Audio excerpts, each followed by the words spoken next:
Добрый день, это новости 24, коротко о главном.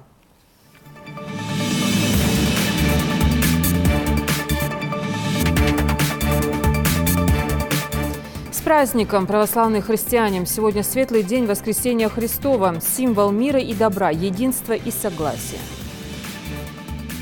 Глава Ингушетии Юнусбек Евкуров провел прием граждан по личным вопросам. Красота в деталях. Сегодня в Ингушетии отмечают День национального костюма.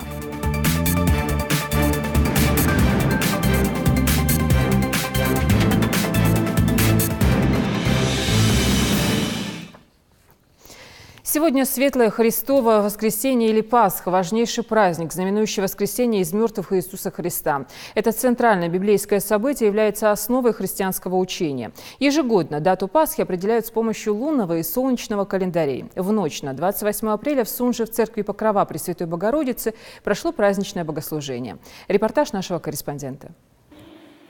Воскресение Христово – самый большой и светлый христианский праздник. Еще называют Пасхой, то есть днем, в который для христиан совершилось перехождение от смерти к жизни и от земли к небу. Христос воскрес, и для всего мироздания началась истинная весна – светлое, радостное утро новой жизни. В эти дни люди каким-то внутренним чувство после Великого Поста, это 47 дней, они очищаются духовно, очищаются и физически. Потому что если это не диета, это тоже подвиг, это благодарение Иисуса Христу за тот его подвиг, за те мучения, которые, это малая толика какая-то, которую человек может, в общем-то, вернуть. На третий день после своих страданий и смерти Иисус Христос силою своего божества воскрес из мертвых. Тело его человеческое преобразилось. Он вышел из гроба, не отвалив камня, не нарушив печати, невидимой для стражи. А когда женщины во главе с Марией Магдалиной пришли омыть его мертвое тело, ангелы сказали им, что вы ищете живого между мертвыми. Его здесь нет, он воскрес. День, который предваряет Страстную Седмицу, на котором будем вспоминать страдания Христа, Его путь и восхождение на Голгофу.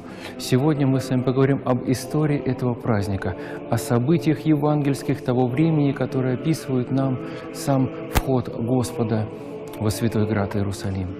Праздник входа Господня в Иерусалим – один из 12 главных праздников православной церкви. Праздник начинается Христовым воскресением. В полночь между Великой Субботой и воскресением служится особенная торжественная служба – светлое пасхальное заутреннее. После богослужения, которое знаменует окончанием Великого Поста, православные разговляются. Молящиеся приносят в храм куличи – сырные пасхи и крашеные пасхальные яички, чтобы священник осветил их после торжественной службы. Увидите этот стол. После того, как дары будут все освящены батюшками, потом все соберутся и разговеются. То есть сегодня, после такой службы, все друг друга обнимут и скажут, что Христос воскресен, а что другие скажут, что Христос воистину воскресен. Православных верующих поздравил с праздником и глава Ингушетии Юнусбек Евкуров. Он лично приехал в Сунжский храм Покрова Пресвятой Богородицы, чтобы обратиться к верующим прихожанам.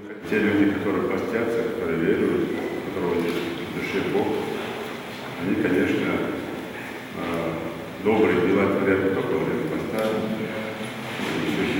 но добрые дела творят. Мы вчера с батюшкой встречались, обсуждали эти вопросы. И все наши молитвы направлены, конечно, на мир, на согласие, на созидание, на доброту человеческую, на помощь нуждающимся, обездоленным. Но этим человек и богат духовными такими традициями. Поэтому я хочу от себя, от всех мусульман, зрителей будете поздравить православных христиан с праздником, пожелать здоровья, пожелать счастья. Под несмолкающие колокольные перезвоны начинают верующие крестный ход вокруг храма. Торжественный колокольный звон выражает торжество креста Христова, предводительством святых, иконы которых несут впереди всех. Пасха во веки веков была праздником особенно торжественным и семейным. Отмечали ее в основном в кругу родных людей. Положено было посещать и далеких членов семьи. В жилищах зажигали абсолютно все светильники и источники света. А в Божьих храмах в процессе всей литургии пламенели абсолютно все лампады и свечи. Торжественная литургия длится всю ночь. После завершения ее все находящиеся в храме поздравляли друг друга. Хотела бы поздравить со священным праздником Пасхой всех жителей Ингушетии и других. Пожелать крепкого здоровья, удачи и терпения. Поздравляем всех с Пасхой. Это очень большой и великий праздник на Руси. Вся Русь отмечает этот праздник. Ну, естественно, и мы рады, что мы дожили до этого праздничка великого. Всем здоровья! А уже сегодня верующие, посетив могилы своих родственников, отправляются в гости к друзьям и знакомым, чтобы поздравить их со Святой Пасхой, подарить куличи и обменяться главным символом праздника – крашенными вареными яйцами. Рина Цычоева, Микаил Тангиев. Новости 24. Глава Ингушетии Юнусбек Евкуров провел очередной прием граждан по личным вопросам. Жители волновали проблемы самой разной тематики. В числе рассмотренных главой региона вопросов оказания содействия в организации транспортных услуг для детей-инвалидов, улучшение жилищных условий, помощь в оформлении пенсии. Одними из первых обратились к главе представители регионального отделения Всероссийской организации родителей детей-инвалидов Елизавета Кадзоева и Залина Костоева с просьбой о выделении транспорта для вывоза детей-инвалидов на реабилитацию и развлекательные мероприятия по республике и за ее пределами. У нас сейчас, знаете, такой вопрос. Очень много нас приглашают, в зимнее время приглашал Эльбрус нас, наших детей, инвалидов, что они давали места 15-20 мячики шаняш. Потом... Это на отдых? Да, отдых, горнолыжный отдых. И они практикуют эти лыжи специально для детей ДЦП, методика у них. Так, дельфинотерапия в Грозном. Нас уже 4-й раз приглашают, транспорта нет, да, стоялось. Соглашение надо подписать, и раз там какой-то период, если они выезжают, чтобы автобус выделяли. Но там должен быть автобус, надо поставить задачу, чтобы автобус был... У нас такого специального автобуса, там 3 или 4 автобуса мы заказывали. Найдите эти автобусы сейчас, для именно инвалидов, да, коляски закатывают. У нас есть такие автобусы, чтобы именно этот автобус был выделен.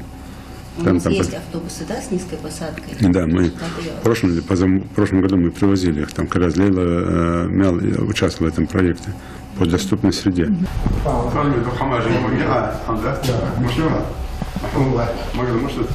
Принял участника ликвидации последствий катастрофы на Чернобыльской АЭС, который обратился с просьбой оказать ему помощь в оформлении пенсии как участнику ликвидации катастрофы. Евкуров дал поручение Пете Матаушевой взять ситуацию на личный контроль и помочь жителю подготовить все необходимые документы.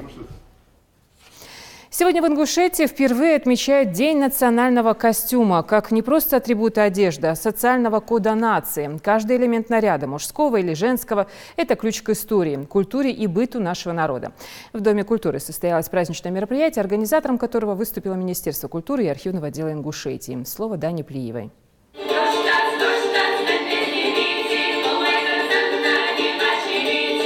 Наиболее ярким и выразительным предметом материальной культуры каждого народа является одежда. А для ингушей национальный костюм – это не просто наряд, а отражение храбрости мужчин и грациозности женщин. И именно этому элементу одежды и посвящен сегодняшний праздник, который проводится в стенах Назарановского дома культуры.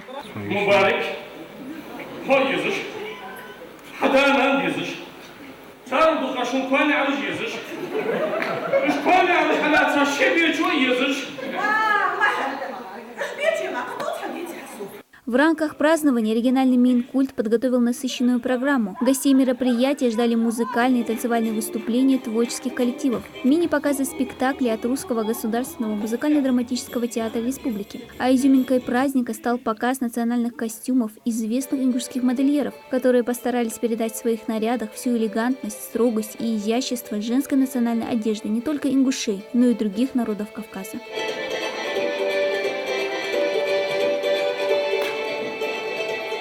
День национального костюма в нашей республике отмечается впервые. Памятная дата учреждена в соответствии с указом главы республики в мае 2018 года. По словам организаторов, этот праздник олицетворяет собой прекрасное наследие, которое оставили наши предки. Наша натура, она строгая, красивая и отличается во многом. Наш этикет, наши адаты – это все производные той формы, которую носили на протяжении лет наши предки, и то, что мы сегодня продолжаем сохранять, и то, что сегодня необходимо пытаться вернуть хотя бы как какую-то эклектику, какое-то сочетание национального и европейского. Параллельно вместе с концертом в холле развернулась выставка национальной одежды, которую носили наши предки. Организатором выступил Музей изобразительных искусств.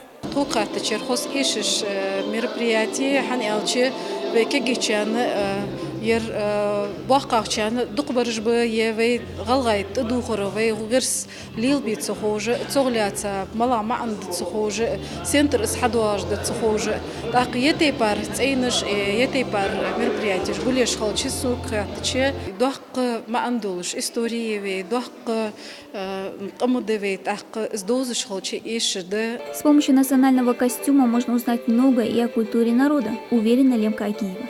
Костюм – это предмет прикладного искусства, это, можно сказать, это социальный код народа, потому что в нем и характер, его взгляды, его парадигма, это и художественные, эстетические какие-то взгляды на окружающую жизнь.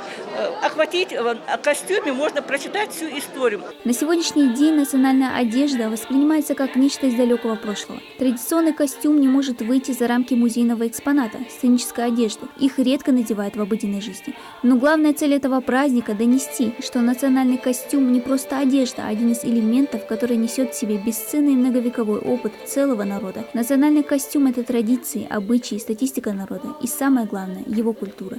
Дана Плиева, Исрапил Чехкиев, Новости 24.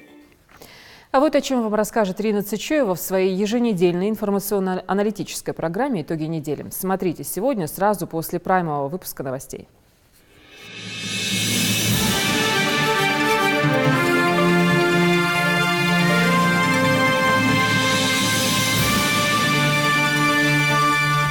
Оно появилось у жителей сельского поселения Алкун. Долгожданный соцобъект рассчитан на 200 мест и построен в рамках государственной программы развития культуры и туризма на 2013 и 2020 годы. Еще один долгожданный культурный объект в присутствии почетных гостей. Накануне в предгорном районе открыли Дом культуры. Деятельность правительства в 2019 году и предстоящий период до 2024 года будет направлена на достижение целей, установленных указом президента Российской Федерации. Сделано много, в планах еще больше. Накануне правительство Ингушетии отчиталось о проделанной работе. Расскажем, каких цифр удалось достичь. Они нам ставят завод, то есть у нас с ними соглашение по договору, они нам обязаны привести с гарантией поставить здесь завод. То есть мы им оплачиваем деньги, они привозят, ставят. В Ингушетии уже в конце года запустят молокоперерабатывающий завод.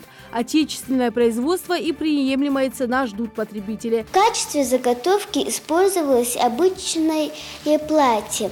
Из гофрированной бумаги делаем крупные лепестки. Колорит и обычай, национальный костюм, каким он должен быть, расскажем в сюжете. Сегодня работники скорой медицинской помощи отмечают свой профессиональный день. И хотя это пока не официальный праздник, но активность медработников и ряда пользователей интернета и соцсетей направлена на то, чтобы он стал профессиональным. С 1 января 2005 года вступил в силу приказ Министерства здравоохранения и социального развития России об утверждении порядка оказания скорой медпомощи. Круглосуточно неотложные фельдшерские, врачебные и акушерские бригады спешат на помощь больным. Для этих людей нет ни выходных, ни праздничных дней, они всегда на работе. Алаудин Хашиев, воспитанник спортивной школы имени Хамзата Дзейтова, стал победителем первенства СКФО по боксу памяти судьи международного класса Аиба Джагаева.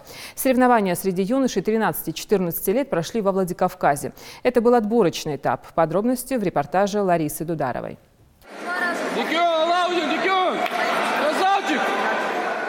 Более 150 боксеров встретились на отборочном этапе первенства СКФО. По 20 участников от каждого региона. Среди них и наш земляк Алаудин Хашиев. Юноша боксом буквально болеет. Несмотря на столь юный возраст, 13 лет, за спиной спортсмена уже немало значительных побед и призовых мест. Первый бой я выиграл.